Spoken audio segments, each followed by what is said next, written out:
Aujourd'hui, aucune nation n'est arrivée à faire un simulateur d'appontage réaliste. Ce n'est pas aujourd'hui encore possible.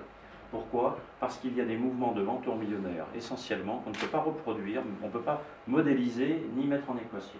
Les jeunes pilotes qui arrivent ont une dispersion de pilotage beaucoup plus importante que les plus anciens, et on va les emmener au travers des 100 séances d'ASSP que l'on doit faire à un jeune pilote pour l'amener à avoir une précision qui est la précision requise, en fait, qui est cette zone d'impact autour de l'endroit idéal.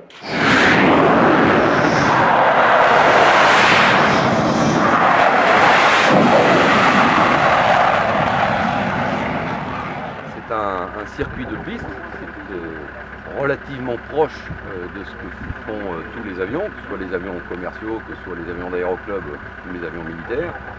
La différence, elle est dans le niveau de précision des paramètres de vol et surtout le niveau de précision des tenues de descente, de façon à ne pas avoir un taux de descente trop fort, c'est-à-dire que les impacts, les limitations mécaniques et du porte-avions et de l'avion soient respectés. L'équipement est assez simple, c'est un dispositif lumineux qui permet au pilote de savoir s'il est sur la bonne pente de descente, sur la bonne trajectoire de descente.